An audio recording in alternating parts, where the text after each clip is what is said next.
Folks, thanks for coming along tonight with a night of very bad weather in Sydney and in Melbourne. And as I mentioned briefly before we started the formal procedures, Tony Abbott was on the 3 o'clock flight out from Melbourne, coming here specially for this function, and he's stranded and the plane hasn't got off the ground. So he sent his apologies.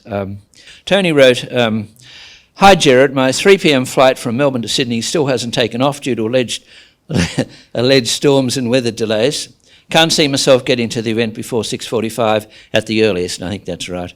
"I'm really sorry, Gerard, because I've interrupted business in Melbourne to come back solely for this, but fear it might be best to push on with the launch without me. Cheers, Tony." And I just wrote back, "That's disappointing but understandable. I agree you won't make it. Can we get your intended comments for publication later in the Sydney papers online? I will launch and I will send your apologies," which I'm now doing. So firstly, I'm going to introduce Keith, who's just written this book, Australian Biographical Monographs, number 21. Keith Harvey's Brian Harradine, and I'll introduce Keith briefly. He worked for 40 years in the Australian trade union movement based in Melbourne, retiring in 2011. He's a member of the Australian Labor Party. His Memoirs of a Cold War Warrior, about his life in the trade union movement and political affairs in Victoria, was published by Connor Court in 2021 and recounts his experiences as an anti-communist activist in the union movement. And this is his second publication on Brian Harradine, who he knew. So I'm now going to launch the book and talk briefly about Brian, and then Keith will talk and we'll come to questions and discussion. Now, I'm just about to review, both in Scott Prass's series, published by Anthony Capello at Connor Court in Brisbane, two booklets have just come out, one on Harradine, of course, one on Arthur Corbell. And I've started the review, I've read both books and started the review firstly with Arthur Corbell, saying that in terms of electoral success, Arthur Corbell, the Labor Party leader after Bert Evatt, was probably the least successful politician in Australia, in that he, along with Bert Evatt, he lost 3 elections in a row. Bert Evatt lost in 51, 54 and 55. Arthur Corbell lost in 58. Arthur Corbell lost in... I'll start again. Evatt lost in 54, 55 and 58, and Arthur Corbell lost in 61, 63 and 66. Brian Harradine, on the other hand, the independent senator for Tasmania, is probably the most successful independent to ever run in Australian elections. He won elections to be senator for Tasmania in 75, 80, 83, 87, 93 and 98. That's 6 elections in a row, and then retired. He was born in 1935. He died in South Australia. He died in 2014. After school, he worked in the railways in Australia Post, so public sector jobs. He joined the Passionate Brothers, a religious order, for about a bit over 2 years, but left. Moved to Tasmania in 1959 to work for the Clerks Union. Subsequently moved to the STA, commonly known as the Shop Assistants Union. At the age of 29, at a very young age, he became secretary of what was then called the Hobart Trades and Labour Council, and subsequently called the Tasmanian Trades and Labour Council. And he held that position until he entered politics, or until shortly after he entered politics. He held that position until 1976, and as the secretary of the Hobart Trades and Labour Council, and later the Tasmanian Trades and Labour Council, he was a member of the ACTU executive, which is he was one of the 2 members from each state. He was the leading member from the state of Tasmania on the executive, where he stayed for some time. Now, I first saw Brian Harradine in 1968, and I walked into the Melbourne Public Library, and there he was in the newspaper reading room, reading as a lot of politicians do, reading about himself. But he had a lot to read about, because he was all over the newspapers, because what had happened in 1968, when, you remember, in 1963, the Labor Party had a meeting as to whether they would support the Northwest, what is it called? The Northwest Cape base, effectively. and the leaders of the Labor Party were not members of the ALP executive. So the leaders of the Labor Party at the time were Gough Whitlam and Arthur Calwell, and they were photographed by someone that Ellen Reid, the journalist, had got around to photograph them around 1 o'clock in the morning, waiting outside to hear what their policy was going to be. This was an absolute disaster for the ALP and contributed to the loss in the 1963 election. And so the Labor Party was reformed and the leaders were put on the ALP executive. So Gough Whitlam, who we all know, and Lance Barnard, the Tasmanian, they were the Labor leaders from the reps, and Lionel Murphy and Sam Cohen were the Labor leaders. Whitlam and Barnard were the Labor leaders from the right, and Lionel Murphy and Sam Cohen were the Labor leaders from the left. Whitlam and Barnard in the House of Representatives, Murphy and Cohen in the Senate. Whitlam moved to support Harradine, and he was challenged by Jim Cairns, who was on the left. Whitlam retired the Labor Party leadership and threw the leadership open to a ballot, expecting that he wouldn't be challenged. But he was challenged by Jim Cairns, and he narrowly won by 38 to 32 votes. So at the time, because Brian Harradine was in this middle of this huge row in the Labor Party between Gough Whitlam, the leader of the right, but also the most successful Labor leader at the time, and Jim Cairns, who became a disaster in the Whitlam Labor government when he was Treasurer later on the left. This was a huge division. Harradine's in the middle. That's why he's all over the newspapers in 1968 when I first saw him. I spoke to Gough Whitlam once about all this, and he came up to me and he said, Gerard, he said, that challenge from Jim Cairns, and he said, you know who Jim Cairns' bagman was, doing all the organising for him? And I said, no, Gough, I don't really know that. And he said, it was Philip Adams. It was Comrade Adams, he said. So, which is true. It's been verified in Paul Strangio's book on biography of Jim Cairns, which is a good biography. So there you had a situation where Philip Adams, who became the great supporter of Gough Whitlam in 1968, was trying to get him knocked over as Labor leader and put in Jim Cairns as the Labor leader. That would have gone well, but it didn't happen. But it's true. Now, I first met Brian Harradine down in Hobart. I visited Tasmania with Bob Santamaria to address I was a young person at the time, or relatively young, the National Civic Council conference, and Santamaria knew Harradine, and we went around and we saw Harradine at his home. He was home with his family, and we also saw Jim Macaulay, the well-known poet, came out of Sydney, went down to Hobart, brilliant poet and a good friend of Santamaria. And Macaulay was in hospital at the time. He died young in 1976 of cancer, but he was in the hospital at the time, and he had a great sense of humour because later on he was the one who spoke about his medical condition. When someone asked Jim how he was with his cancer, he said, well, being the professor of English at the University of Tasmania, he said, well, better a semicolon than a full stop, which was a pretty good joke, I would have thought. And on the night, I remember he did this. Bob Santamaria, as he was wont to do, was always doing these diagrams and notes and stuff. And at any rate, he turned some diagram he'd done about something around to Jim, and Jim looked at it and said, "Hey, Bob," he said, "look, that just looks like that." He said, it either looks like a diagram of my recent operation or the recent American advance into Cambodia, which was occurring at the time. I think Santamaria had the advance. So.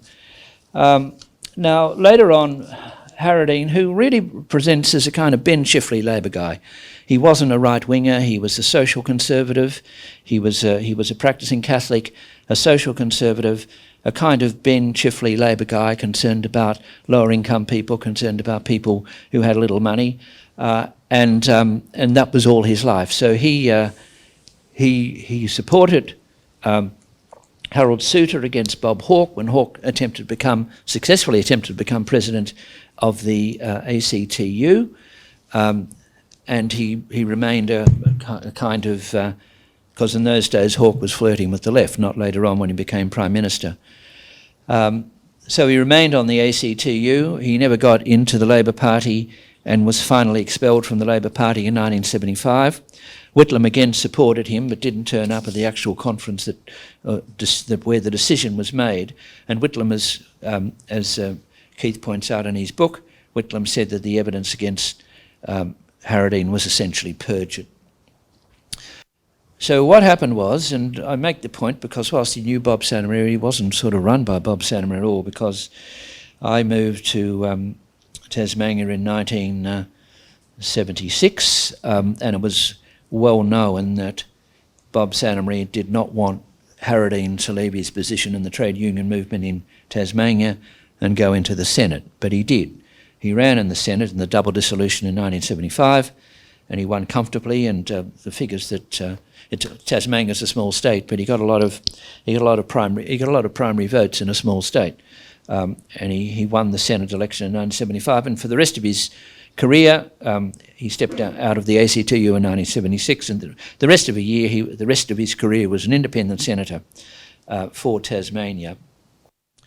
Now, in 1982, as I point out in my book on Bob Santamaria, he had quite a falling out with Bob Santamaria, and the two men didn't speak between 82 and 1998 when Santamaria died. So Harradine was essentially his own man. He was like that before he went into the Senate, and you can see what he was like when he went into the Senate. He was very much an anti-communist, social democrat, and what I find very informative about Keith Harvey's book, he sort of gets it right. He presents Harradine as he was, and as those who knew him understood him to be, and those who were fair to him understood him to be. He was nobody's man, and in the end, whilst Philip Adams turned against Gough Whitlam in the mid-60s, it was interesting, as Keith points out in his book, that the great journalistic fan of Brian Harradine was none other than the leftist Margot Kingston. He thought he was a great guy and wrote nice words about him. Now, Keith can talk about these other matters. He was involved in tax, native title, industrial relations, and more besides. But before I just conclude, I just read when John Howard, there was a state in 2014, a state funeral in Hobart at St Mary's Cathedral, and John Howard spoke to reporters after it. He said about him, he was a just man and he identified with principles and stuck with them. He never deviated. If he gave his word on something, he stuck to it. When he wouldn't give his word on something, you knew you had no hope of getting it. That was the case, most famously with the goods and services tax. I was disappointed when he said, no, I cannot, but I wasn't surprised. And this comes very much out of Keith's book. You might describe, he was a stubborn man, but he also was willing to make concessions. And when he made a position, he stood by it. Most famously photographed, as Keith points out in the book, dancing bare feet and outside Canberra Parliament House with an Indigenous woman, which was a great photograph all over the front pages. All I can say about the good thing was he wasn't wearing sandals. Keith, congratulations on your book and good luck.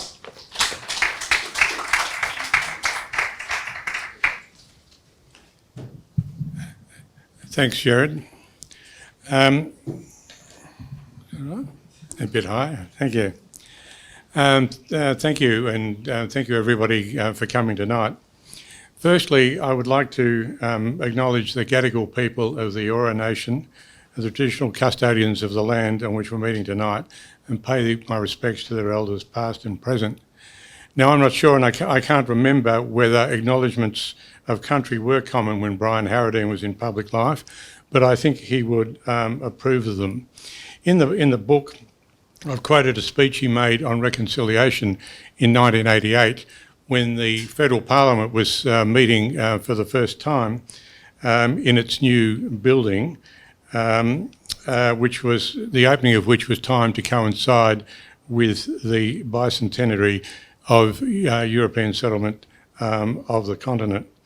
And Senator Brian Harradine then said, and I quote, "Meeting in this new place, it is fitting that we acknowledge the fullness of human history in this land.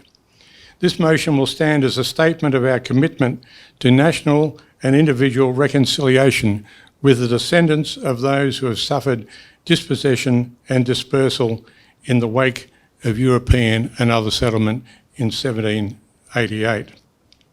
And I think that view that Brian had then also permeates his attitude and his dealings on the question of the native title legislation giving effect to the WIC decision, which I deal with in the book.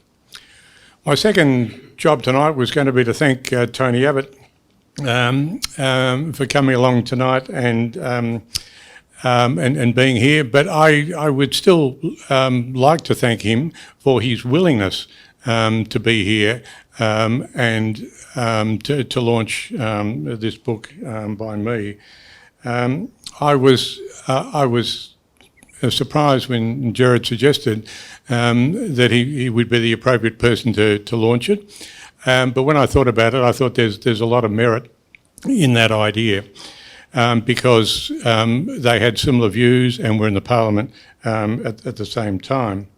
And of course, it's an honour for any writer, particularly one as little known as me, to have a former Prime Minister who was prepared to launch the book.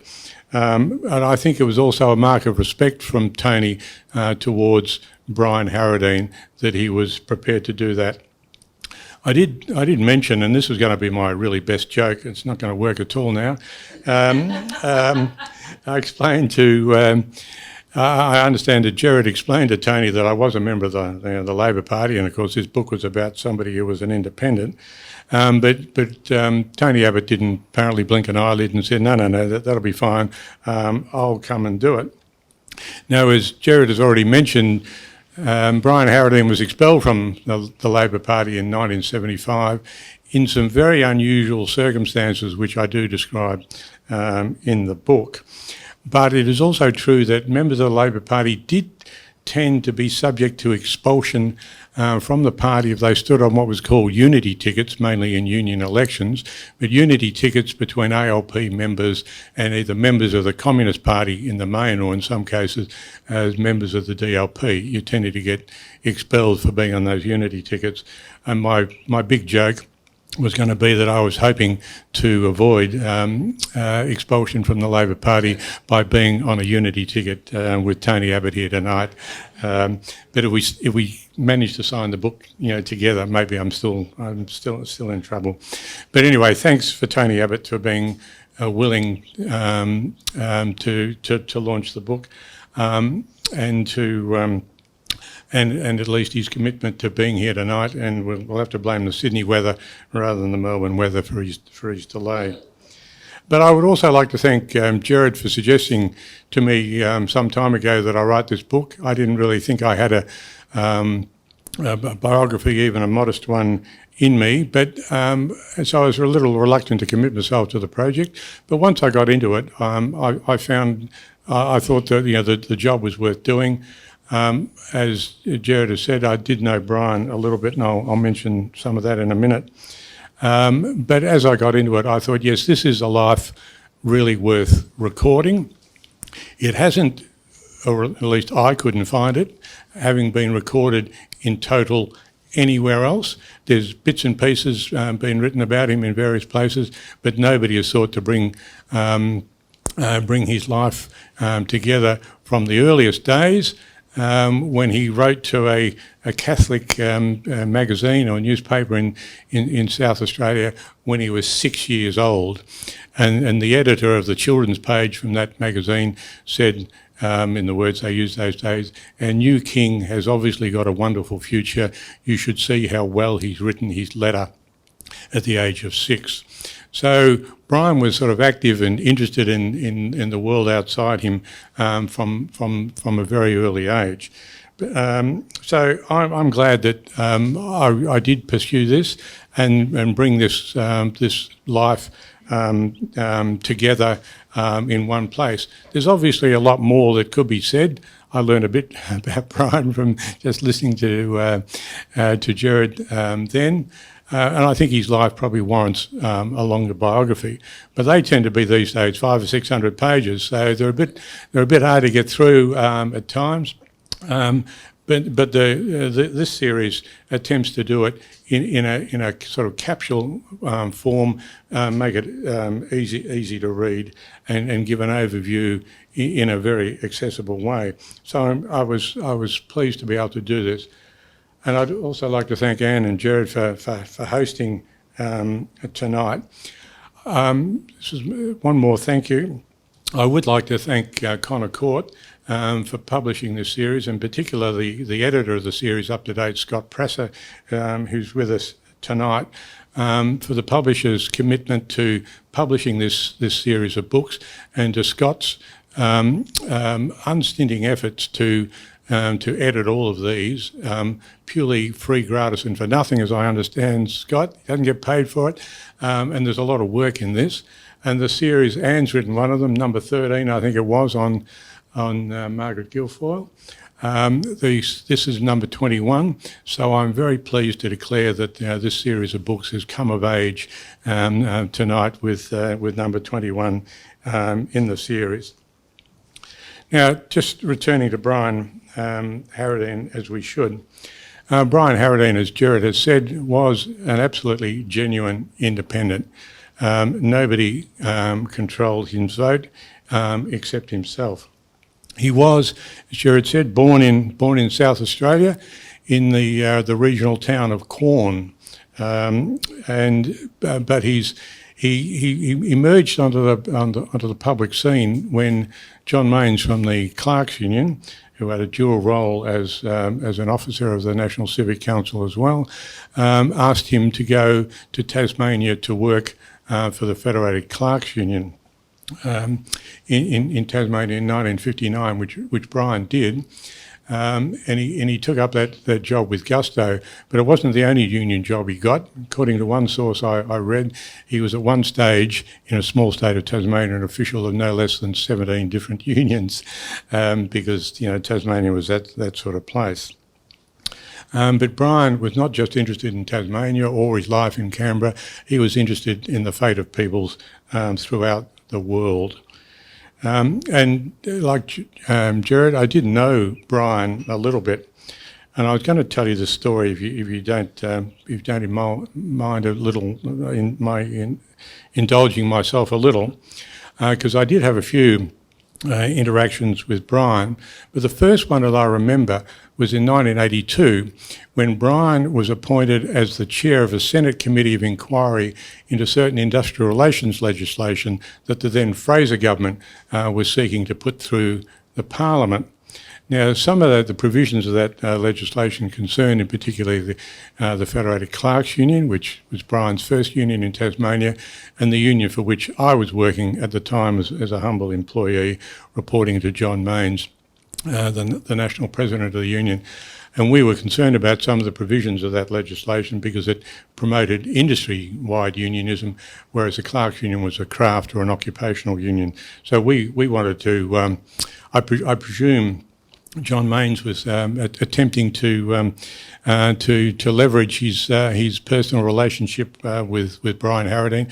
Now, none of this was improper, I assure you, just in case the NAC is listening in to the Zoom tonight. None of this was improper, but we thought we had a bit of an in there, and we were going to be able to hopefully influence Brian. So I prepared some 70-odd pages of submissions, but to send up to Brian to help him with background information on this. But we're obviously running late in getting this information up to him because we ran out of time, and somebody said we should use the latest modern technology to get this material to him. And the latest modern technology in 1982 was, if you remember it, the fax machine. All right? But we didn't have one. And Brian's office didn't have one either in Canberra, so it was a bit of a problem, but we did know somebody who had a fax machine, and another senator in Canberra was prepared to receive this information and pass it on to Brian. So I prepared 70 pages worth of information and took it off to be faxed, only to find out that it took about 3 to 4 minutes per page to fax this. So I've worked it out, it would have taken about 4.5 hours to fax this material to Brian, and of course a flight from Melbourne to Canberra took 50 minutes, so that didn't do well. But I do remember later on talking to Brian in the corridors of Parliament House about the inquiry and how it was going. It all came to nothing, of course. The legislation wasn't proceeded with before the Fraser government was defeated and Hawke came to power in 1983. But Brian Harradine, I think, one of the most critical things about Brian is that he occupied a particular place in the political spectrum. In my opinion, my personal opinion, it's an appropriately balanced place. He was, and I think as Gerard has already mentioned, and John Howard said, and both at his funeral and in his memoirs, that Brian Harradine was at all times a Labor man. He found himself expelled from the Labor Party in very unusual circumstances, which I can't go into tonight, but it is in the book. But he was excluded from the ALP National Executive as early as 1968 for declaring that the Friends of the Communists would try and keep him from his seat. And of course that prediction came true, and he was kept off the executive even though the Tasmanian branch of the party kept electing him to the position, but he wasn't allowed to serve on that body from 68 to 75 when he was expelled. But I think he was a Labor man at all times, and I tell the story in the book that he was elected in 1975 at the dismissal election, and the Parliament was opened in February the following year. And of course, the first thing that happens there is this, Governor General's speech. The Governor General being John Kerr. The Labor Party boycotted his speech, so there was going to be nobody sitting on the opposition benches. So Brian Harradine took it upon himself, as he considered to be the only Labor person in the chamber, to go and sit in the opposition leader's seat in the Parliament, because he thought that was appropriate. But as Gerard said, Brian was a Labor man. He was committed to looking after the interests of the less privileged in society, and as I suppose the most classic example of that is his opposition to the introduction of the GST, despite all the incentives that the Prime Minister and the Treasurer at the time could offer him on that. He was a committed anti-communist. He was completely pro-life in his approach, and supportive of the family as a cornerstone of society, and in particular the right of people everywhere in the world to form families as they saw fit in accordance with their conscience. And he was particularly concerned about the policies of the Chinese Communist Party government, the one-party, it's a one-party state, but also one-child policy that they had at the time, which often involved forced abortions, and there's a story about that in the book as well. But the main issues, I think, that he was when you get into Parliament, and I've sort of tracked how important his vote was. It's been referred to as the sort of the balance of power. Anne had an email tonight from somebody who used to work for Brian as his chief of staff, and pointed out that Brian said this was not the balance of power, it was a balance of responsibility, which he obviously took very seriously. But the big issues that I've mentioned in the book that Brian had a very critical vote on was the partial, but he never approved the full privatisation of Telstra, his opposition to the GST, as I've mentioned, but also the correct response, as Brian saw it, to the WIC native title legislation. For a lot of people, that's one of the most controversial positions he took. It remains so today, even though I think the legislation that was passed then by agreement between then Prime Minister John Howard and Brian Harradine has stuck. It stood the test of time, and nobody has sought to change it. But it was extremely controversial at the time, and remains so. That's one of the biggest issues that I've attempted to deal with in the book. So Brian Harradine was a conviction politician. He wasn't a horse trader, although he was prepared at times to do the best deal he could for the state of Tasmania and the people of Tasmania, and he did win major concessions from various governments for the Tasmanian people. One thing I think it's worth, and I'll finish on this note, is to work out how you assess the political legacy of an individual senator. He he, as I say, he occupied this interesting position, which is now occupied by very few people, I think, in the federal parliament. He was centre left on industrial and economic issues, but on the right on a range of social and moral issues. And it's difficult to assess overall at the end of the day what his overall impact was. He was there for 30 years. A number of governments had to deal with Brian one way or the other, but it's also worth pointing out that when he was first elected in 1975, there were hardly any independents in the Senate. You know, the Senate wasn't very important. Senator Arthur Geitzel told him, the day before he gave his first speech, that it was a waste of time what you said in this place. You know, it didn't matter because nobody took any notice of the Senate. Well, I think that's changed today. I mean, the Senate is now critical to getting every bit of legislation through because most governments in recent times have not had a majority in the Senate and they have to deal with the Senate. So I think Brian Harradine did teach people how important the Senate could be and how important it was to deal with the crossbenchers, which was small when he went there, but have grown progressively larger over time. But how do you assess the overall impact of somebody who was an independent, only ever had one vote, and when he ceased to be an independent, where is his legacy? When he retired, the group that supported him in Tasmania didn't run another candidate. I think the Greens picked up his position at the next election, and they obviously appealed to a somewhat different constituency to Brian's. But he was in the Senate for 30 years, and successive governments had to learn to deal with him. But he was never a minister. He was never a member of any government.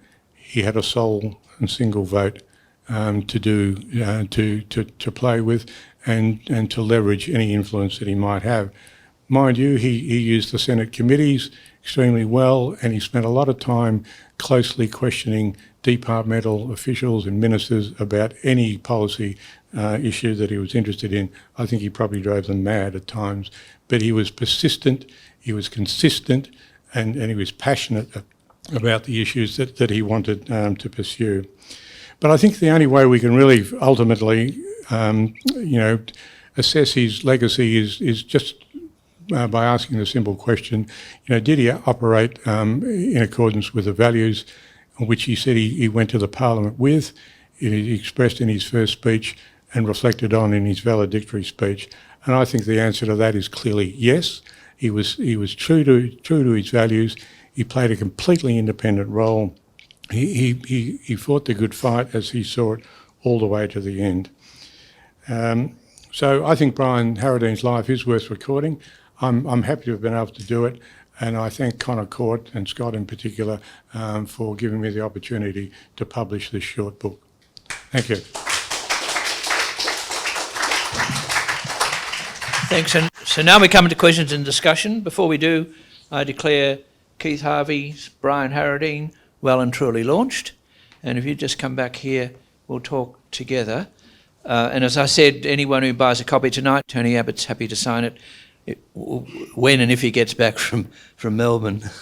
You see, I came yesterday, You're taller than me. You speak there. I'll get this microphone here. So, Just go back to Brian Harradine. You describe in your book, he is unusual for a politician is that he's sort of modest in his media dealings because, as you describe it in the book, he had a substantial victory over John Howard in terms of how far he got with the WIC legislation. He wanted to go further. Howard didn't want to go as far. I think, in a sense, Harradine prevailed, but he didn't get everything he wanted. But he never went out to the media and said how he'd rolled the Prime Minister or even how he got the Prime Minister to back away. He wasn't like the current lot of politicians you see in the Senate in particular who will never get away from a microphone. How did he handle all that? It's a good point. I mean, I've quoted, you mentioned Margot Kingston. She said Brian Harradine had no idea how to cultivate a journalist, never spent any time cultivating journalists, wasn't interested, and didn't know how to do a one-liner, one-line grab for the media. But I think what Gerard has just mentioned about the WIC legislation, the debate, as I sort of try to unpack it, in the book went on for more than 18 months, I think. It went before the Senate twice and was rejected twice. Then there were certain other political developments, notably in Queensland, where a Conservative government fell. And then there was added incentive for all parties to do two things. One is to get a fair outcome. B, avoid an election fought on that particular issue. You know, I'm not personally aware, but Margot Kingston and others have said then the key thing to getting that deal made was that Brian Harradine wasn't going to go out and claim victory. He wasn't going to go out and say that John Howard had caved on particularly the four key sticking points that was said. So, and what had really happened instead was that Brian Harradine, you know, carried the can for it. He was attacked by various people, and I've mentioned them in the book, particularly from the Indigenous community. He was attacked for being a sellout merchant. He on that issue, and I've heard it said quite recently, so a long time after the event. But the key part of the deal at the time was not to claim victory, not to say that he dudded John Howard on the issue. You can make up your own minds as to, you know, to sort of who came out best. John Howard in his memoirs, you know, declared it was a fair compromise in the end. You know, other people still have a negative view about it, but nobody has sought to change it since. So I think the deal was a good one and it stuck. But yes, it all depended on Brian Harradine not wanting to go out there and say, you know, I had this big victory, I beat up this other guy. It'd be nice if John Howard will speak at your funeral, is that the law? I want to ask a question. You said when Brian retired, the votes there was no one put forward to sort of replace him in the sort of stands that he'd taken. So then the Greens got the seat. So there was obviously not a body of support for his particular views. Was it just that he was seen as Tasmania's own? I mean, he was the least self-promoting individual who got so much, I suppose, acreage in the press. So what was it about Brian Harradine? I mean, once he went, there wasn't sort of a swelling of votes for someone like him. What was it about his personality? That's a good question, Anne, and I'm not sure that I exactly know the answer to that. But I think, yes, definitely, when he got elected, presumably in 1975, it was on the back of his public profile of having been expelled from the ALP, you know, in you know, rather unusual circumstances, and with a vote that was 9-8 against him in the initial proceedings. And as I explained it, well, I won't go into that, but because that's not answering your question.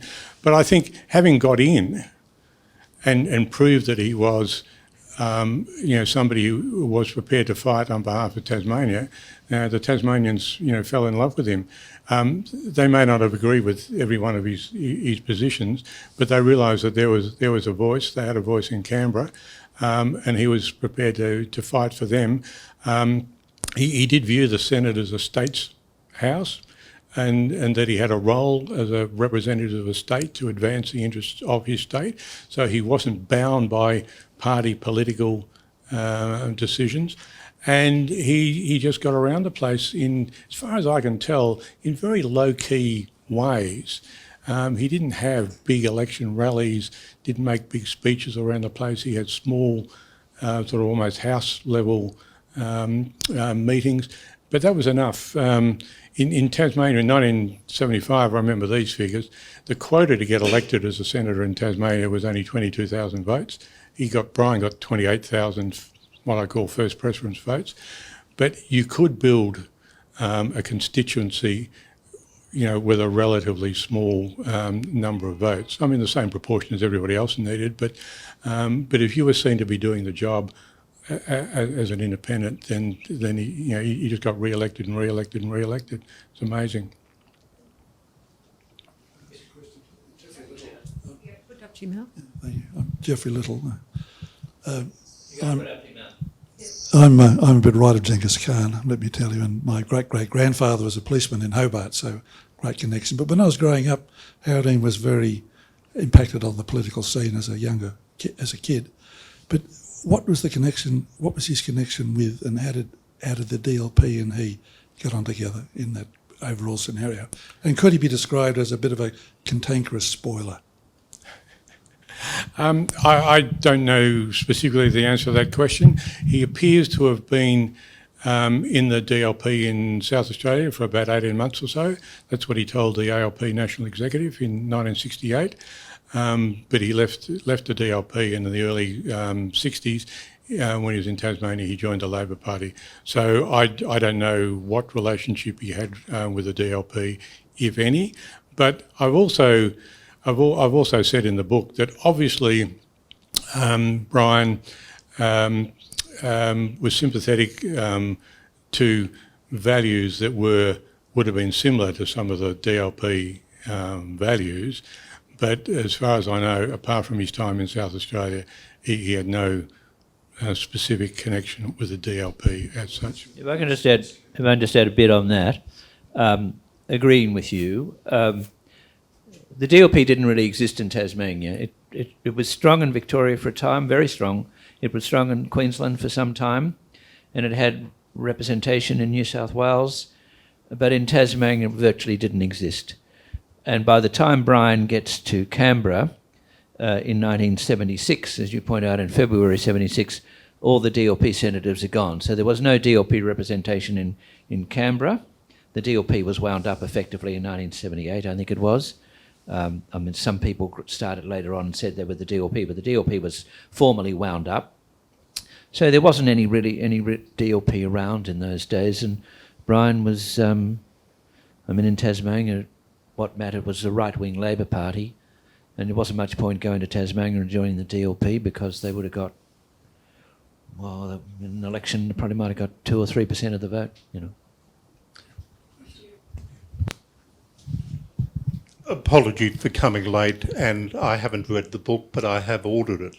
I wondered whether you covered the expulsion of Harradine, which went over a number of years. And one of the charges against him was that he was photographed outside of Belloc House, having left a meeting with other union leaders concerning planning for the ACTU. And the big fish that everyone was after in the left wasn't Harradine, it was Barry Unsworth. And Belloc House was associated with the NCC, the National Civic Council, and that was what they were trying to get him on. Not the DLP connection, but the National Civic Council connection. And I wonder whether you cover that in the book. I don't mention Belloc House in the book, but I thought it was very interesting. So the two big things that went against him in the ALP, technically, was in 1968 his Friends of the Communist remark. It was alleged as part of that he had DLP or NCC connection, but that wasn't the charge. The charge was that he did insult the executive or whatever by implying that they were friends of the communists. But I do go into some detail, and you'll be interested to read it, Michael. If you don't already know it, you may well.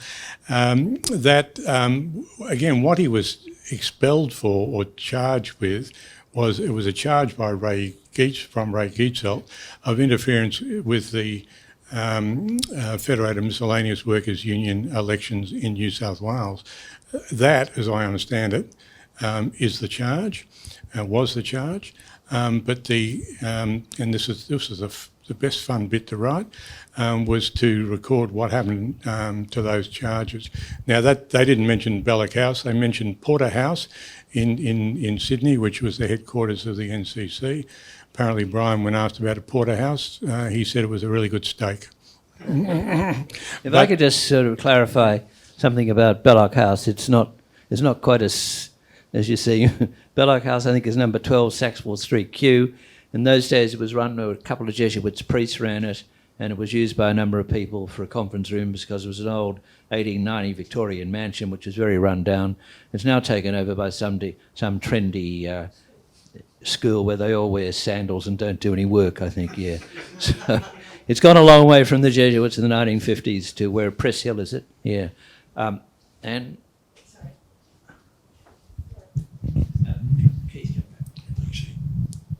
Yeah, I haven't read the book.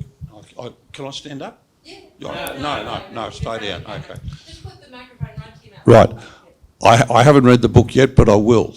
I'm interested in you mentioned briefly that Brian fell out with Santa Maria in 82, I think you said.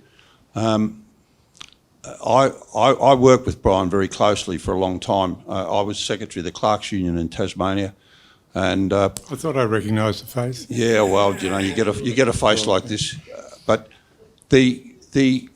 what I was staggered at the time, because my youngest son is here, called Brian. Harradine was his godfather. We were very close, but when the split came between Mains and Santa Maria. And I was obviously with Santa Maria. Brian wasn't. Do you have any real idea of why that happened? I think Gerard's the expert on that one. Well, I cover in my book, Santa Maria and the Bishops, what I call The Movement Goes to Splitsville. And I talk about the split in the National Civic Council, which ran from 1978 to 1982, and no one really knows what it was about. And I say that seriously. It's not clear what it was about. It was essentially about a personality. I think essentially a row between, or dispute between Bob Santa Maria, the president of the National Civic Council, and Gerald Mercer, who was the secretary. But Mains supported Mercer because I think he felt that Mercer had been badly treated. And having read all the documents, I agree with that. And at any rate, this went on for 4 years, and eventually there was a meeting at Belloc House, and a vote was taken. The majority of the NCC went against Mercer and Mains, and Harradine got up, walked out, said he'd been a member of the... no one was ever a member of the NCC. You sort of turned up, and so he said he'd been with the organisation since 1956. It was now 1982. It was the first time they'd ever had a vote. And he wasn't impressed, and he walked out, and he and Santa Maria never spoke again. The minutes record, which were given to me, that Peter Towler, who was prominent in the NCC at the time, called out, "Get good riddance," as Harradine walked out the room, which is, anyone who knew Peter Towler, it sounds right. So look, this was essentially a personal dispute. I think that Mains did the right thing. I knew Mains not particularly well. I knew Santa Maria a lot better. I think that Mains felt that Mercer and the guys who went with Mercer were being badly treated. And I think they were. Because if you have an argument in an organisation, and someone like me who knew the organisation very well and others, having read all the documents, still doesn't know what it was about, I mean, I would blame the management and not the staff. And I think Santa Maria handled that very badly. Now, Santa Maria was involved in a lot of internal splits in his own organisations. Now, he did a lot of very good work. He was a brilliant polemicist and all of that. And he was a very good anti-communist and all of that, but he didn't handle people well, and I think Mains went with the people who he thought had been handled badly. Yep. Can I just add a little bit to that, Paul? I have attempted to answer that question in my other book, my memoir, and I've tried to answer the question, but the answer is exactly as Gerard has said it. Nobody knows, what the issues were. I just found it amazing, actually, Gerard, that you credit Mains with greater people skills than Santa. I mean, there's a bloody conga line of corpses of people who worked their tails off for Mains for very little thanks or gratitude. Well, Paul, I just qualify that by saying that I knew Bob Santa Maria very well, and I barely knew John at all. So you might be right. I had no dealings with John. I just know how he reacted, yeah. But I don't dispute that. Jeff King, I'd like to just say, isn't it great, firstly, before I ask the question, that I think one of our Liberal Party ex-greatest leaders and indeed our best Prime Minister, has offered to do a book on a man who aligned a little bit with the ALP, albeit a definite independent, written by a man who obviously is a good author and speaks very well, also aligned with the ALP. One wonders whether an ex-Labor Party Prime Minister would be jumping at opportunity to do something similar. That's just a question I wonder. But anyway, one wonders if Santa Maria was to come back, if Harradine was to come back to life now, obviously a man who was anti-communist, anti-corruption, that be government or corporate, and indeed a man with good family values, how do you think he would view our Australia now? I mean, that is actually a really good question, and I did think about that. And if I thought about it a bit more, the book probably would have been a page or two longer in reflecting on that, because I think when you look at politics today, it is quite a different kettle of fish to what it was in 2004, 2005 when Brian left. You know, it's really hard to answer that question. What would somebody make of it? Because if we seek to apply their views as they were then to the situation now, well, that's one thing. But maybe their views would have, changed, over a period of time. So I don't know, but I reckon that's a really good question to try and to think about how somebody would have responded to current circumstances. If I can be so bold as to be so brave, particularly with Tony Abbott not here, I think Brian might have, for example, voted for the referendum this year. But who knows? He might have had a particular view on the Constitution and how the Constitution should work. I don't know. There might have been a lot of other things, questions of marriage equality, other things that came along. Who knows, what Brian's view would have been on that. But I think it is worth reflecting on and thinking about how things change, even in a relatively short period of time. Good question. Can I just make this?